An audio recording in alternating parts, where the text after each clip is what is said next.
श्रीमान मदन राठौर जी। धन्यवाद सभापति महोदय। मैं आपके माध्यम से सरकार का ध्यान आकृष्ट करना चाहूँगा कि इन दिनों सोशल मीडिया प्लेटफॉर्म्स पर ऐसी घटिया रील्स और जारी की जा रही है जिससे हमारे सामाजिक रिश्तों को तार तार करने का एक षड्यंत्र लगता है। ऐसा लगता है कि क्या कोई एक प्लानिंग से हमारे रिश्तों को और इस प्रकार से बदनाम करने का प्रयास किया जा रहा है। चाहे फेसबुक हो, एक्स हो, इंस्टाग्राम हो, इनमें इस प्रकार की रील्स जिसमें हमारे पवित्र रिश्ते हैं कि जैसे भाभी को, बड़ी भाभी को हमने माँ के रूप में माना है, लेकिन देवर भाभी को लेकर के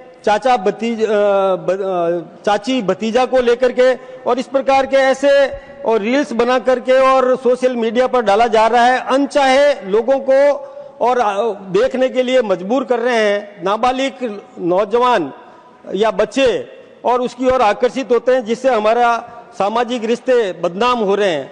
और ये मैं सोचता हूं कि हमारे इस प्रकार का जो प्रयास अनैतिक और पारिवारिक मूल्यों को तोड़ने वाली ऐसी घटिया किशोरों युवाओं को नकारात्मक प्रभाव डालने वाली रील्स फेसबुक पर अनचाहे आ जाती है।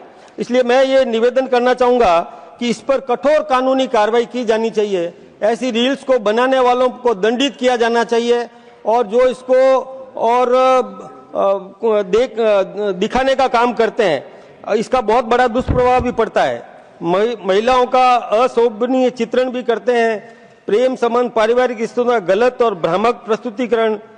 और मैं ऐसे हमारे यहाँ पर ऐसे एक्ट भी हैं, आईटी एक्ट 2000 और आईटी एक्ट 2021 में कुछ प्रावधान तो है, लेकिन ऐसे रील आधारित कंटेंट तेजी से फैलाने वाली अश्लील शॉर्ट वीडियोस पर नियंत्रण हेतु कठोर कानून बनाए जाने का मैं ये निवेदन करना चाहूंगा। अश्लील और असामाजिक विघटनकारी रील्स को रोकने के लिए कानूनी प्रावधान और सख्त दंड देने का प्रावधान निश्चित रूप से किया जाना चाहिए। और नाबालिगों को हानिकारक सामग्री से बचाने के लिए प्लेटफॉर्म आधारित जवाबदेही सुनिश्चित की जानी चाहिए। अश्लील रील बनाने शेयर करने वालों पर दंडात्मक कार्रवाई की जानी चाहिए। सोशल साइट्स में ऐसी रील प्रचारित करने पर कठोर दंड का प्रावधान किया जाना चाहिए और अन्यथा नई पीढ़ी बर्बाद हो जाएगी और रिश्तों की गंभीरता को गंभीरता से लेगी नहीं। इसलिए मैं आपसे ये निवेदन करना चाहूंगा कि इस प्रकार के कानून बनाने के लिए और सरकार को और आग्रह किया जाए। आपका बहुत बहुत धन्यवाद।